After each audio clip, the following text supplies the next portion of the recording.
এই মায়েরা চুপ, তোমরা বেশি কথা কও, এখন সবকিছু ডালিয়ে সাজাতে হবে। আর তোমরা সেই পুরোনো আমলের বুড়ো আঁকা আঁকো, কিরম সাজছ, কিরম কিরম দেখছো তোমাকে, আমারে দেশে হোক কিভাবে বুড়ো আঁকতে হয়। আমি আমেরিকাতে এরকম স্টাইল শিখে আইছি। চলো আজকে তোমাকেও শিখাবো, তোমাকে জন্য অনেক কিছু করছি তো, আজকে না এই আই বুড়ো আঁকা শিখালাম। চলো চলো। এর জন্য যার যার স্কিন টোন অনুযায়ী একটা কনসিলার নিবা, বুঝছো? তারপরে কি আর বাঁকাও দি দেখাচ্ছি। এরম ভাবে বুড়োর উপর দিয়ে থাবড়ায় লাগাই দিবা, বুঝছো? একদম এরম ভাবে লাগাই দিবা। এই যে হয়ে গেছে। এরপর কি আর বাজানো, এই যে একটু পাউডার নিবা, বুঝছো?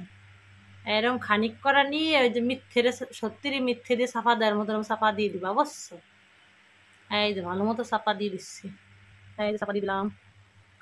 এই যে চাপা দেওয়া হয়ে গেছে। এবার এরকম একটা কাজল নিবা, বুঝছো? তারপরে ঠিক এই যে এই জায়গা ধরবা, এই যে মাঝে কপালের মাঝখানে। হ্যাঁ, কাজলটা ভেঙে গেল, কি যাবা।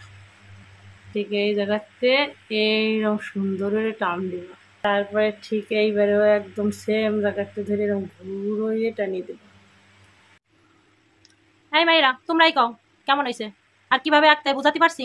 বিষয়টা ক্লিয়ার তোমাকে দ্বারে? আর কোনো গাপড়া নাই?